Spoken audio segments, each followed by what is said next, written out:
வணக்கம். தினமலர்.com இரவு 8 மணி செய்திகள். முக்கிய நிகழ்வுகள். ஜெயலலிதா சொத்து குவிப்பு வழக்கு தீர்ப்பை வேறு மாநிலத்துக்கு மாற்ற கோரிய மனுவை தள்ளுபடி செய்து சுப்ரீம் கோர்ட் உத்தரவு. சனிக்கிழமையன்று தீர்ப்பு வெளியாவதால் பெங்களூரு சிறப்பு நீதிமன்றத்தில் உச்சகட்ட பாதுகாப்பு. 190 ரூபாய் மானிய விலையில் தமிழக அரசின் அம்மா சிமெண்ட் அறிமுகம். 750 மூட்டைகள் வரை பெறலாம். பிரிவினைவாதிகளை சந்தித்ததன் மூலம் இந்தியாவுடன் பேச்சுவார்த்தையை பாகிஸ்தான் பாழடித்து விட்டதாக சுஷ்மா ஸ்வராஜ் குற்றச்சாட்டு. எல்லை சச்சரவு குறித்து சீன வெளியுறவு அமைச்சருடன் பேச்சுவார்த்தையில் தீர்வு. விரிவான செய்திகள். முதல்வர் ஜெயலலிதா மீதான சொத்து குவிப்பு வழக்கின் தீர்ப்பை வேறு மாநிலத்திற்கு மாற்ற கோரிய மனு தள்ளுபடியானதால் அறிவித்தபடி சனிக்கிழமையன்று தீர்ப்பு வழங்கப்படுகிறது. கடந்த 1991 முதல் 1996 வரை தமிழக முதல்வராக இருந்த ஜெயலலிதா வருமானத்துக்கு அதிகமாக 66 கோடி ரூபாய்க்கு சொத்து சேர்த்ததாக 1996 ஆண்டில் திமுக ஆட்சியில் லஞ்ச ஒழிப்புத்துறை போலீசார் வழக்கு பதிவு செய்தனர். பெங்களூர் தனி நீதிமன்றத்தில் நீண்ட காலமாக நடந்த இவ்வழக்கு விசாரணையை கடந்த ஆண்டின் இறுதியில் நீதிபதியாக பொறுப்பேற்ற ஜான் மைக்கேல் குன்ஹா துரித கதியில் நடத்தினார். செப்டம்பர் 20ஆம் தேதி தீர்ப்பை அறிவிக்கப் போவதாக நீதிபதி ஜான் மைக்கேல் குன்ஹா கடந்த மாதம் 28ஆம் தேதி அறிவித்தார். ஜெயலலிதாவின் பாதுகாப்பை கருதி தீர்ப்பின் தேதியும் தீர்ப்பு கூறப்படும் இடமும் மாற்றப்பட்டது. அதன்படி பெங்களூரு அருகே பரப்பன அக்ரஹாரத்தில் மத்திய சிறை அருகே உள்ள காந்தி பவனில் உருவாக்கப்பட்டுள்ள தற்காலிக சிறப்பு நீதிமன்றத்தில் நீதிபதி ஜான் மைக்கேல் குன்ஹா சனிக்கிழமையன்று காலை 11 மணிக்கு தீர்ப்பு கூறுகிறார்.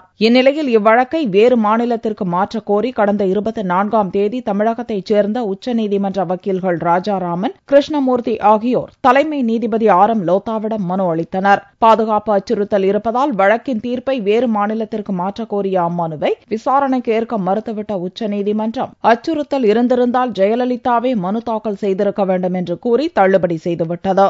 இந்நிலையில் தமிழக முதல்வர் ஜெயலலிதாவின் அரசியல் எதிர்காலத்தை நிர்ணயிக்கப் போகும் இத்தீர்ப்பை முன்னிட்டு தற்காலிக நீதிமன்றத்தை சுற்றி 1 கிலோமீட்டர் தூரத்துக்கு பலத்த பாதுகாப்பு ஏற்பாடுகளை பெங்களூர் போலீசார் செய்துள்ளனர். நீதிமன்றத்தை சுற்றியுள்ள பகுதி முழுவதும் சிசிடிவிக்கள் பொருத்தப்பட்டுள்ளன. இவ்வழக்கில் ஜெயலலிதா, அவரது தோழி சசிகலா, முன்னாள் வளர்ப்பு மகன் சுதாகரன், சசிகலாவின் அண்ணி இளவரசி ஆகிய 4வரும் நேரில் ஆஜராக வேண்டுமென நீதிபதி குன்ஹா உத்தரவிட்டுள்ளதால் அதிமுகவினரும் வந்து சேர்ந்துள்ளனர். இதனிடையே ஜெயலலிதாவுக்கு சாதகமான தீர்ப்பு வெளிவர வேண்டுமென வேண்டி தமிழகம் மற்றும் புதுவையில் உள்ள கோவில்களில் அதிமுகவினர் சிறப்பு பூஜைகளை செய்து வருகின்றனர்.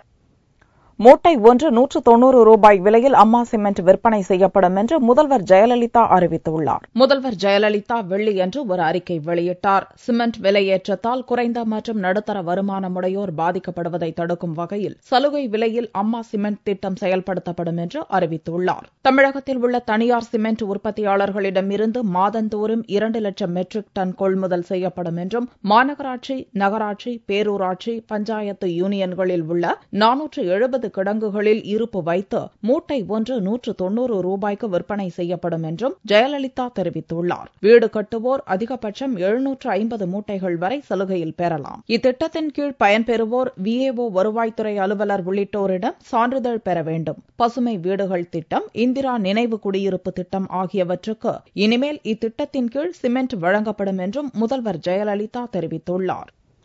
இந்தியா பாகிஸ்தான் சமரச பேச்சுவார்த்தையை பாகிஸ்தான் பாழடித்து விட்டதாக வெளியுறவுத்துறை அமைச்சர் சுஷ்மா ஸ்வராஜ் குற்றம் சாட்டியுள்ளார். ஐநா பொதுசபை கூட்டத்தில் பங்கேற்க நியூயார்க் சென்றுள்ள வெளியுறவுத்துறை அமைச்சர் சுஷ்மா ஸ்வராஜ் அங்கு நிருபர்களிடம் பேசுகையில் பாகிஸ்தான், இந்தியா இடையே இணக்கமான உறவை ஏற்படுத்த மோடி தலைமையிலான அரசு முன்வந்ததாக தெரிவித்தார். ஆனால் காஷ்மீர பிரிவினைவாதிகளுடன் டெல்லியில் பாகிஸ்தானிய தூதர் பேச்சுவார்த்தை நடத்தியதன் மூலம் இருநாட்டு பேச்சுவார்த்தையை பாகிஸ்தானே பாழடித்து விட்டதாக சுஷ்மா ஸ்வராஜ் குற்றம் சுமத்தினார். முன்னதாக பாகிஸ்தானின் தேசிய பாதுகாப்பு மற்றும் வெளியுறவு ஆலோசகர் சர்தஜ் அஜிஸ் நியூயார்க்கில் கூறுகையில், ஆகஸ்ட் இறுதியில் வெளியுறவுத்துறை செயலர் அளவிலான பேச்சுவார்த்தையை இந்தியா தான் ரத்து செய்தது என்றும், எனவே மீண்டும் பேச்சுவார்த்தையை துவக்க இந்தியா தான் முயற்சிக்க வேண்டும் என்றும் கூறியிருந்தார். ஐநா சபை தலைமையகத்தில் சீன வெளியுறவு அமைச்சர் டேவிட் லின்னை சுஷ்மா ஸ்வராஜ் சந்தித்து பேச்சுவார்த்தை நடத்தினார். லடாக் எல்லையில் சீன ராணுவத்தினர் தொடர்ந்து அத்துமீறி வரும் பிரச்சினைக்கு அச்சந்திப்பின் போது தீர்வு ஏற்பட்டுள்ளதாக சுஷ்மா மகிழ்ச்சி தெரிவித்தார். லடாக்கில் இந்திய எல்லையில் இருக்கும் சீன ராணுவத்தினரை செப்டம்பர் 30ஆம் தேதிக்குள் திரும்ப பெற்றுக் கொள்வதாக சீன அமைச்சர் டேவிட் லின் உறுதியளித்துள்ளதாகவும் சுஷ்மா தெரிவித்துள்ளார். குஜராத் கலவரத்தில் உயிர் தப்பியவர்கள் தொடர்ந்த வழக்கின் அடிப்படையில் அமெரிக்கா சென்றுள்ள பிரதமர் மோடிக்கு நியூயார்க் நீதிமன்றம் சம்மன் அனுப்பியுள்ளது. அமெரிக்காவைச் சேர்ந்த அமெரிக்கன் ஜஸ்டிஸ் சென்டர் என்ற மனித உரிமை அமைப்பு நியூயார்க் நீதிமன்றத்தில் ஒரு சிவில் வழக்கை தாக்கல் செய்துள்ளது. குஜராத் கலவரத்தில் உயிர் தப்பிய இருவரது சார்பில் பிரதமர் மோடிக்கு எதிராக அந்த வழக்கை அமெரிக்கன் ஜஸ்டிஸ் சென்டர் தாக்கல் செய்துள்ளது. 2002ஆம் ஆண்டு குஜராத்தில் நடந்த மத கலவரத்தை தடுக்க அப்போது முதல்வராக இருந்த மோடி தவறிவிட்டதாகவும் அதோடு முஸ்லிம்களை கொல்ல அதிகாரிகளுக்கு உத்தரவிட்டார் என்பதற்கான ஆதாரங்கள் தங்களிடம் இருப்பதாகவும் அமெரிக்கன் ஜஸ்டிஸ் சென்டர் கூறியுள்ளது. மனித இனத்துக்கு எதிரான குற்றங்கள் மற்றும் என்கவுண்டர் கொலைகளால் ஏற்பட்ட இழப்புக்கு நஷ்ட ஈடு வழங்க மோடிக்கு உத்தரவிட வலியுறுத்தி தொடுக்கப்பட்ட அந்த மனு நியூயார்க் தெற்கு மாவட்ட நீதிமன்றத்தில் வியாழனன்று விசாரணைக்கு வந்தது. மனுவை விசாரித்த நீதிமன்றம் பிரதமர் மோடிக்கு சம்மன் அனுப்ப உத்தரவிட்டுள்ளது. சம்மன் கிடைத்த 21 நாட்களுக்குள் குற்றச்சாட்டுகள் தொடர்பாக பதில் மனு தாக்கல் செய்ய வேண்டும் எனவும் மோடிக்கு நியூயார்க் நீதிமன்றம் உத்தரவிட்டுள்ளது. அமெரிக்காவில் 5 நாள் சுற்றுப்பயணத்தை துவங்குவதற்காக நியூயார்க்கில் தரையிறங்கும் நேரத்தில் மோடிக்கு அமெரிக்க நீதிமன்றம் சம்மன் அனுப்ப உத்தரவிட்டிருப்பது அவரது சுற்றுப்பயணத்தில் விழுந்த கரும்புள்ளியாக கருதப்படுகிறது. 2002ஆம் ஆண்டில் நடந்த குஜராத் கலவரத்தில் ஆயிரக்கணக்கான முஸ்லிம்கள் கொல்லப்பட்டனர். அதைத் தொடர்ந்து மனித உரிமை மீறல்களை தடுக்க தவறியதாக கூறி 2005ஆம் ஆண்டில் மோடிக்கு விசா வழங்க அமெரிக்கா மறுத்துவிட்டது. கடந்த மே மாதத்தில் பிரதமரான பிறகே மோடிக்கு எதிரான விசா தடையை அமெரிக்கா விலக்கிக் கொண்டது குறிப்பிடத்தக்கது. தமிழகத்தின் கடலோர மாவட்டங்களில் இடியுடன் கூடிய மழை பெய்யும் என்று சென்னை வானிலை மையம் தெரிவித்துள்ளது. தமிழகம் மற்றும் புதுவையில் ஒரு சில இடங்களில் கடந்த 24 மணி நேரத்தில் பரவலாக மழை பதிவாகியுள்ளது. இதையடுத்து வெள்ளியன்று செய்தியாளர்களை சந்தித்த சென்னை மண்டல வானிலை மைய இயக்குநர் ரமணன், குமரி கடல் பகுதியில் ஒரு மேலடுக்கு சுழற்சி உருவாகியுள்ளதை அடுத்தே இந்த மழை பதிவாகியுள்ளதாக கூறினார். இந்த மேலடுக்கு சுழற்சி காரணமாக அடுத்த 24 மணி நேரத்தில் உள் மாவட்டங்களில் அநேக இடங்களிலும் கடலோர மாவட்டங்களில் ஒரு சில இடங்களிலும் இடியுடன் கூடிய மழையை எதிர்பார்க்கலாம் என்றும் ரமணன் கூறினார். குமரி கடல் பகுதியில் ஒரு மேலடுக்கு சுழற்சி உருவாகியுள்ளது. இதன் காரணமாக கடந்த 24 மணி நேரத்திலே தமிழகம் மற்றும் புதுச்சேரியில் ஒட்டுமொத்தமாக பார்க்கும்பொழுது ஒரு சில இடங்களில் இடியுடன் கூடிய மழை பெய்துள்ளது. பதிவு செய்யப்பட்ட தரவுகளின் அடிப்படையில் மிக அதிகமான மழை 9 சென்டிமீட்டர் புதுக்கோட்டை மாவட்டத்தில் இலுப்பூரில் பதிவாகியுள்ளது. அடுத்த 24 மணி நேரத்தை பொறுத்தவரையிலே இந்த மேலடுக்கு சுழற்சியின் காரணமாக உள் மாவட்டங்களில் அநேக இடங்களிலும் கடலோர மாவட்டங்களில் ஒரு சில இடங்களிலும் இடியுடன் கூடிய மழை நாம் எதிர்பார்க்கலாம். சென்னை நகரை பொறுத்தவரை வானம் ஓரளவு மேகமூட்டத்துடன் இருக்கும். நகரின் சில பகுதியில் மழை வருவதற்கான வாய்ப்புண்டு. கடந்த 24 மணி நேரத்தில் தமிழகத்தில் அதிகபட்சமாக புதுக்கோட்டை மாவட்டம் இலுப்பூரில் 9 சென்டிமீட்டர் மழை பதிவாகியுள்ளது. NLC தொழிலாளர்கள் தங்களது கோரிக்கைகளை வலியுறுத்தி போராட்டம் நடத்திய போது போலீசாரால் கைது செய்யப்பட்டனர். தொடர் போராட்டத்தால் மின் உற்பத்தி பாதிக்கும் அபாயம் ஏற்பட்டுள்ளது. கடலூர் மாவட்டம் நெய்வேலியில் உள்ள NLCயில் பணிபுரியும் ஒப்பந்த தொழிலாளர்கள் பல்வேறு கோரிக்கைகளை வலியுறுத்தி கடந்த 3ஆம் தேதி முதல் போராட்டம் நடத்தி வருகின்றனர். தொடர்ந்து 24 நாட்களாக போராட்டம் நடந்து வரும் நிலையில் நிர்வாகத்திற்கும் தொழிலாளர்களுக்கும் இடையே நடந்த பல்வேறு கட்ட பேச்சுவார்த்தையும் தோல்வியில் முடிந்தது. இந்நிலையில் வெள்ளிக்கிழமையன்று கியூ பாலம் அருகே ஒப்பந்த தொழிலாளர்கள் 400க்கும் மேற்பட்டோர் அரை நிர்வாண போராட்டத்தில் ஈடுபட்டனர். அப்போது உச்சநீதிமன்ற உத்தரவின்படி பணி நிரந்தரம், சமமான ஊதியம், ஊக்கத்தொகை போன்றவற்றை NLC நிர்வாகம் அளிக்க வேண்டும் என்று வலியுறுத்தினர். போராட்டத்தில் ஈடுபட்டவர்களை போலீசார் கைது செய்தனர். நடைபெற்ற 6 கட்ட பேச்சுவார்த்தையிலும் NLC நிர்வாகம் பணி நிரந்தரத்தை பொறுத்தவரையில் எந்தவித முன்னேற்றத்திற்கும் வரவில்லை. அதுபோல் ஊதிய உயர்வை பொறுத்தவரையில் கடந்த காலங்களிலே வழங்குவது போல் 20-60 என்று அள்ளுப்புள்ளி கணக்கு போட்டு தொழிலாளர்களை ஏமாற்ற நினைக்கிறது. இதற்கு தொழிற்சங்க தலைவர்கள் எல்லளவும் இடம் தர மாட்டோம். எங்கள் கோரிக்கையில் இருந்து முனையளவு கூட நாங்கள் விட்டு தர மாட்டோம். எங்களுடைய கோரிக்கை நிறைவேறும் வரை எங்கள் போராட்டம் வீரம் சுரிந்த போராட்டமாக நடைபெறும். வரும் 30ஆம் தேதி அடுத்த கட்ட பேச்சுவார்த்தை நடக்க உள்ளது. இதனிடையே ஒப்பந்த தொழிலாளர்களுக்கு நிரந்தர தொழிலாளர்களும் ஆதரவளிப்பதால் மின் உற்பத்தி பாதிக்கும் அபாயம் ஏற்பட்டுள்ளது. சேலம் அருகே கூட்டுறவு சங்க செயலாளர் மர்ம நபர்களால் வெட்டி கொலை செய்யப்பட்ட சம்பவம் குறித்து போலீசார் தீவிர விசாரணை நடத்தி வருகின்றனர். சேலம் மாவட்டம் அரியனூர் அருகே உள்ள ஆத்துக்காடு பகுதியைச் சேர்ந்தவர் அண்ணாமலை. திமுக பிரமுகரான இவர் கலப்பாரப்பட்டி பகுதியில் உள்ள தொடக்க வேளாண்மை வங்கியின் செயலாளராக பணியாற்றி வருகிறார். வியாழனன்று இரவு நண்பர் ரவிச்சந்திரன் வீட்டிலிருந்து அண்ணாமலை தனது வீட்டிற்கு 2 சக்கர வாகனத்தில் புறப்பட்டார். வெள்ளிக்கிழமை காலை வரை அவர் வீடு திரும்பாத நிலையில் அவரது உறவினர்கள் அச்சமடைந்தனர்.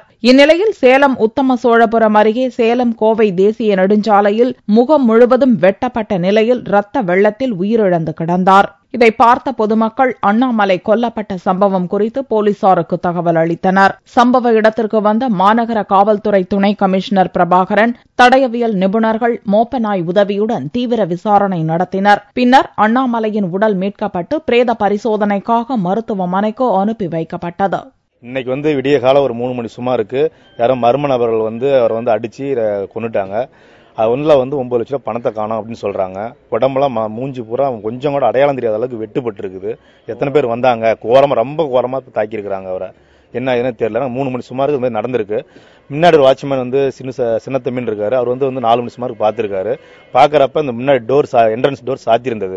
அந்த வாட்ட வழியா பார்க்கும்போது இவர் முன்னாடி நல்லா செத்து போய் இருக்காப்ல, பாடி மட்டும் இருந்தது. போலீசார் நடத்திய முதல்கட்ட விசாரணையில் அண்ணாமலை தனது நண்பர் வீட்டிலிருந்து புறப்பட்ட போதே கொலை கும்பல் அவரை பின்தொடர்ந்து சூளைமேடு அருகே அவரை வழிமறித்து கொலை செய்ததாக தெரிய வந்துள்ளது. இந்த சம்பவம் தொடர்பாக வழக்கு பதிவு செய்த போலீசார் குற்றவாளிகளை தீவிரமாக தேடி வருகின்றனர்.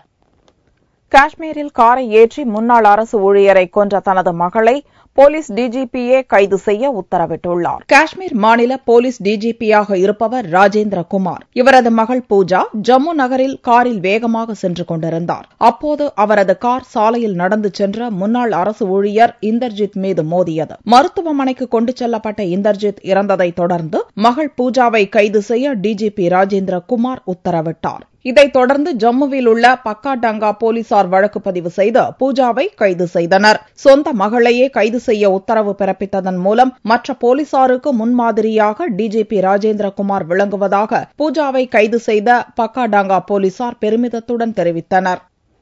நெல்லையில் அமைக்கப்பட்டுள்ள அமர்நாத் பனிலிங்கத்தை பக்தர்கள் பக்தி பரவசத்துடன் தரிசனம் செய்தனர். ஜம்மு காஷ்மீர் மாநிலத்தில் அமர்நாத் குகையில் ஆண்டுதோறும் ஜூன் மாத இறுதியில் துவங்கி ஆகஸ்ட் மாதம் இறுதி வரையிலும் பனிலிங்க தரிசனம் மேற்கொள்ளப்படுகிறது. மருத்துவ சான்றிதழ் பெறுவது, பனிப்பாறைகளை கடந்து செல்வது போன்ற சிரமங்களால் முதியோர்கள் உட்பட பலர் அங்கு சென்று தரிசனம் செய்ய முடியாத நிலை ஏற்படுகிறது. இந்நிலையில் பிரம்ம குமாரிகள் அமைப்பினர் அமர்நாத் பனிலிங்கத்தை அனைவரும் காணும் வகையில் நெல்லை சங்கீத சபாவில் பனிலிங்க குகை தத்ரூபமாக அமைத்துள்ளனர். இந்த பனிலிங்க குகையை மேயர் புவனேஸ்வரி துவக்கி வைத்தார். அமர்நாத் குகையில் உள்ளது போன்று பனிலிங்கம் தத்ரூபமாக அமைக்கப்பட்டுள்ளதை பக்தர்கள் பக்தி பரவசத்துடன் பார்த்து தரிசனம் செய்தனர். மேலும் இந்த நிகழ்ச்சியில் பொதுமக்கள் ஆன்மீக ரீதியாக மேற்கொள்ள வேண்டிய தியானம், அமைதிக்கான நல்வழிகள் குறித்தும் துண்டு பிரசுரங்கள் வழங்கப்பட்டன. நாங்க இங்கிருந்து போய் பனிலிங்க தரிசனம் பார்க்க முடியாதுங்க, அது இங்கே பார்க்க முடியுது. ரொம்ப சந்தோஷமா இருக்கு. நம்ம அமர்நாட்டுக்கு போய் பன்னிலிங்க தரிசனம் பார்க்கணும்னா எல்லாராலையும் முடியாத காரியம். அப்படிப்பட்ட ஒரு தரிசனத்தை வழிவகை செய்து கொடுத்த நம்ம பிரம்மா குமாரிகள் சங்கத்துக்கு முதல்ல நான் சிறந்தாந்த வழக்கத்தை தெரிவித்துக் கொள்கிறேன். பல மதத்தினராக நம்ம நாட்டில் வாழ்ந்துகிட்டு இருக்கிறோம். எல்லா மதத்தினருக்கும் பொதுவான இறைவன் ஒருவன் அப்படிங்கிறதையும் இது நிரூபிக்குது. அதனால ரொம்ப சந்தோஷமா இருக்குது, மன அமைதியும் தருது. வெள்ளிக்கிழமையன்று துவங்கிய அமர்நாத் பனிலிங்க தரிசனம் தொடர்ந்து 3 நாட்கள் நடக்கிறது. துவக்க நாளிலேயே பக்தர்கள் திரளாக வந்து பனிலிங்கத்தை தரிசித்தனர். தங்கத்தின் விலையில் வெள்ளியன்று ஒரு சவரனுக்கு 200 ரூபாய் அதிகரித்தது. ஒரு சவரன் தங்கம் 20,336 ரூபாய்க்கு விற்பனையானது. 1 கிராம் ஆபரண தங்கம் 2,542 ரூபாயாக இருந்தது. வெள்ளி 1 கிராம் 41 ரூபாய் 60 காசுகளுக்கு விற்பனையானது. பார்வெள்ளியின் விலை 38,910 ரூபாயாக இருந்தது. நவராத்திரி விழாவை முன்னிட்டு ஸ்ரீரங்கம் அரங்கநாதர் கோவிலில் ரங்கநாதர் தாயாருக்கு சாமரம் வீசியும் நொண்டியடித்தும் கோவில் யானை ஆண்டாள் வழிபாடு செய்தது. திருச்சி ஸ்ரீரங்கம் அரங்கநாதர் கோவிலில் நவராத்திரி சிறப்பு வழிபாடு நடத்தப்பட்டது. ரங்கநாயகி தாயார் மூலஸ்தானத்திலிருந்து புறப்பட்டு கொலு மண்டபம் வந்தார். அப்போது அம்மனுக்கு சிறப்பு அபிஷேகம் மற்றும் பூஜைகள் நடத்தப்பட்டன. இதைத் தொடர்ந்து கோவில் யானை ஆண்டாள் தாயாருக்கு சாமரம் வீசி இசை இசைத்து நொண்டி அடித்து வழிபாடு செய்தது. இந்த காட்சியை பக்தர்கள் ஆர்வமாக பார்த்தனர்.